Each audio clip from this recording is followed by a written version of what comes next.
I had left New Delhi for the Himalayas. میں دہلی سے ہمالیہ کے لیے روانہ ہوا. I was going as far as Bareilly by train and then by car to رانی کھیت. میں بریلی ٹرین سے جا رہا تھا اور رانی کھیت تک کا سفر مجھے کار سے طے کرنا تھا. اب رانی کھیت کے بارے میں بتا رہے ہیں کہ an old British Army hill station located on a 600-foot ridge. یہ رانی کھیت یہ انگریز فوجیوں کا پڑاؤ تھا جو پہاڑی علاقے میں واقع تھا اور یہ جگہ 6000 فٹ کی اونچائی پر تھی. Opposite 100 miles stretch of snow-capped Himalayas. یہ علاقہ ہمالیہ کے سامنے تھا اور 120 میل پر پھیلا تھا اور برف سے پوری طرح ڈھکا ہوا تھا. The train was slow. Train بہت دھیرے دھیرے چل رہی تھی and it stopped at all the way stations. اور ہر اسٹیشن پر رک رہی تھی. At every stop I swung open the door of my compartment and walked the platform. ہر اسٹاپ پر میں اپنے ڈبے کے دروازے کو کھول کر پلیٹ فارم پر ٹہلا کرتا تھا. The platforms were packed with people. Platform لوگوں سے بھرا ہوا تھا. Sikh, Muslims, Hindus, soldiers, merchants, priest, porters, beggars, hawkers. Almost everyone was barefoot and dressed in loose white garments. Platform پر سکھ، مسلمان، ہندو، فوجی، تاجر، پادری، پنڈت، قلی، فقیر اور پھیری لگانے والے تقریباً سبھی لوگ ننگے پاؤں تھے اور ڈھیلے سفید لباس میں ملبوس تھے. I would ask at least 3 people before I could find one who spoke English. میں کم سے کم 3 لوگوں سے بات کرتا تب جا کے کہیں کوئی ایک ملتا جو انگلش میں بات کر سکتا تھا. We would talk world affairs and every major topic the news of the day produced. ہم دنیاوی معاملات پر گفتگو کرتے تھے اور ہر اس موضوع پر بات کرتے تھے جو اس دن سامنے آتی تھی. In this way I was trying to get a feel of the pulse of the nation. تو اس طرح میں قوم کی نبض کو یعنی اس کے حالات کو، یہاں کے حالات کو، ہندوستان کے حالات کو سمجھنے کی کوشش کرتا تھا.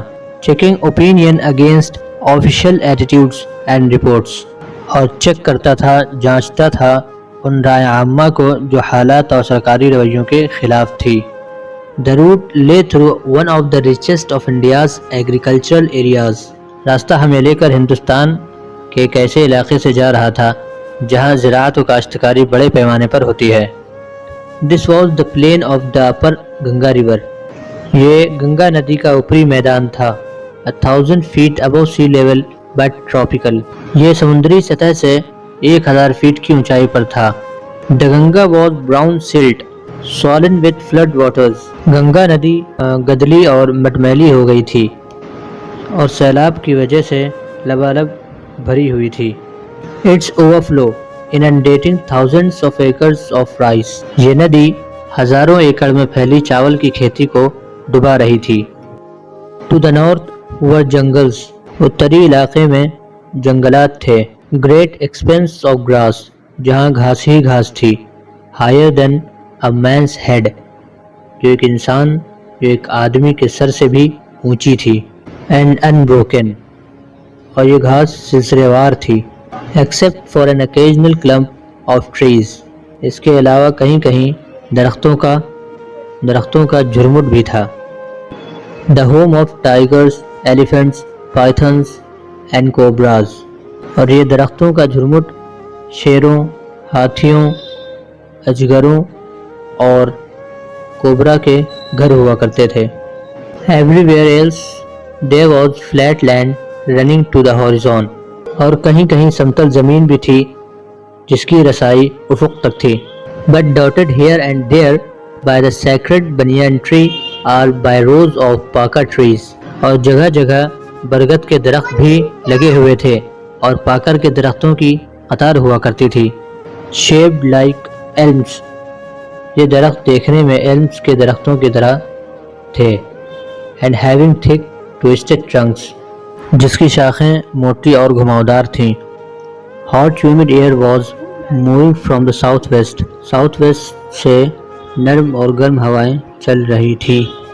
Monkeys, some of them mothers with babies clinging to them and riding underneath, swung off the trees at the stations.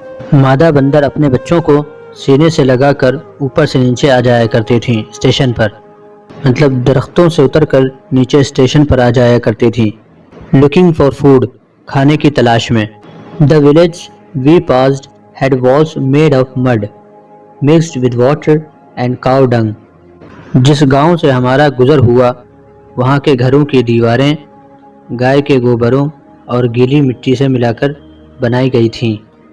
Their peaked roofs were thatched bundles of grass tied to bamboo poles۔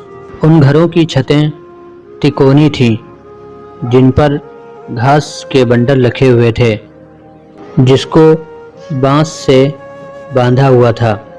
Stretched across the rafters۔ یہ چھپر شہتیر کے چاروں طرف پھیلے ہوئے تھے۔ That day the pumpkin vines that grew over them۔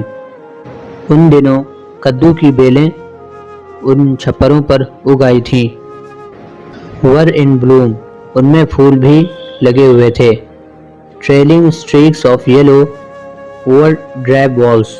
پیلے رنگ کی دھاری دار پتیاں ان مٹیالی دیواروں پر لٹک رہی تھیں۔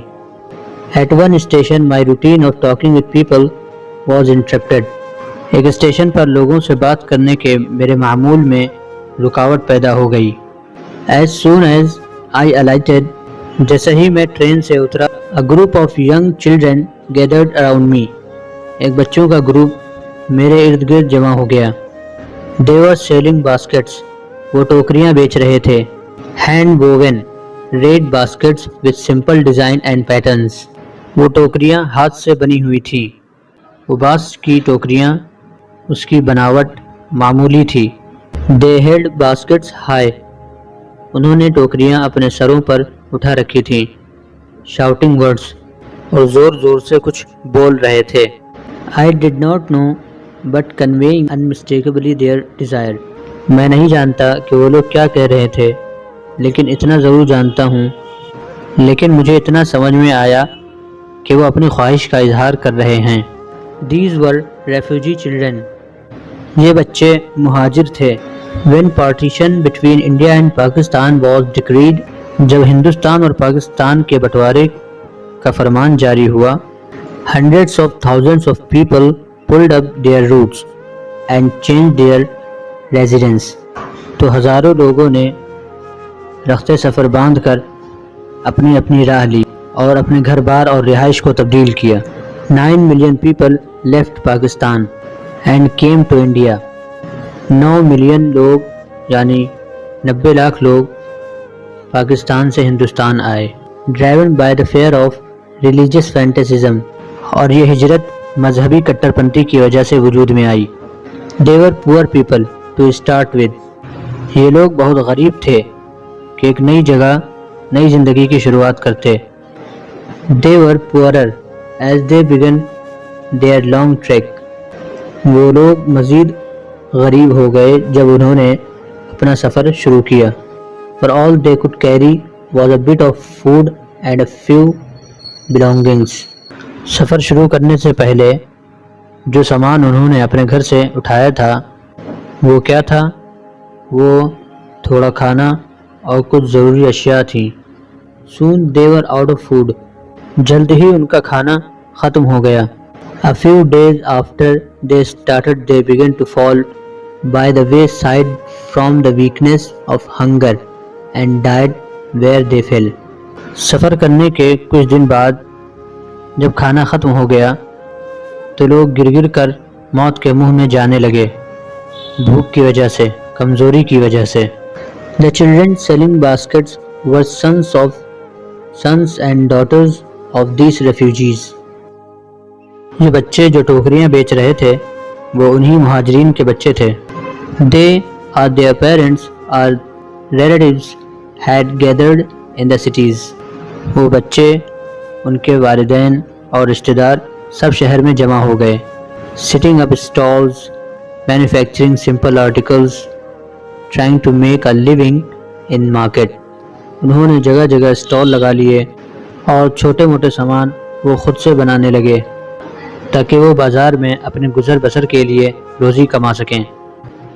Already overcrowded، یہ شہروں کے بارے میں کہہ رہے ہیں کہ سٹیز آلریڈی اوور کراؤڈڈ، تو شہر پہلے سے ہی بھرا ہوا تھا اور ان لوگوں کے آنے سے اور بھر گیا۔ They lived in cloth and grass sheds that lined the street۔ وہ کپڑوں اور گھاس سے بنی ہوئی جھگیوں میں رہا کرتے تھے۔